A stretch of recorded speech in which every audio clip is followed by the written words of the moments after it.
या बातमीपत्राचे प्रमुख प्रायोजक प्लॅटिनम मॉल इंद्रधनु सोलापूर। सोलापुरातील सर्वात प्रतिष्ठित इंद्रधनु सोसायटीचा नवीन भव्य कमर्शियल प्रोजेक्ट आता रेल्वे स्टेशनच्या अगदी शेजारी शहराच्या मध्यवर्ती ठिकाणी।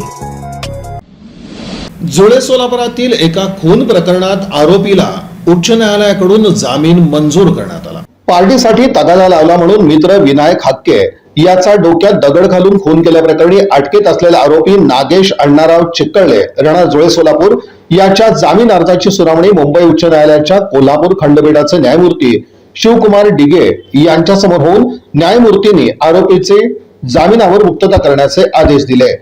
या प्रकरणाची हकीकत अशी की यातील मयत विनायक हक्के आणि आरोपी नागेश चिक्कळले हे दोघे मित्र होते।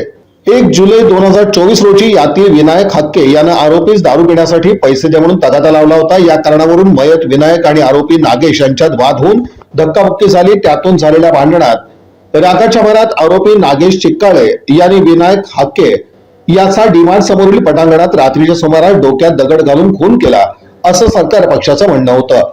आरोपी नागेश चिक्कळे याचा जामीन अर्ज सोलापूर सत्र न्यायालयानं फेटाळल्यानंतर आरोपीने ॲडव्होकेट जयदीप माने यांच्या मार्फत कोल्हापूर उच्च न्यायालयात जामीन अर्ज दाखल केला होता। सदर जामीन अर्जाची सुनावणी मुंबई उच्च न्यायालयाच्या कोल्हापूर सर्किट बेंचचे न्यायमूर्ती शिवकुमार डिगे यांच्या समोर झाली। सदर जामीन अर्जाच्या सुनावणी वेळी आरोपीचे वकील ॲडव्होकेट जयदीप माने यांनी आपल्या युक्तिवादात आरोपी आणि मयत हे दोघे जिवलग मित्र होते, त्यामुळे आरोपीनं खून करण्याचा प्रश्नच उद्भवत नाही आणि सरकार पक्षातर्फे दाखल करण्यात आलेला पुरावा विश्वासार्ह नाही असा युक्तिवाद केला। दोन्ही बाजूचा युक्तिवाद ऐकून न्यायमूर्तींनी आरोपीची जामिनावर मुक्तता करण्याचे आदेश दिले।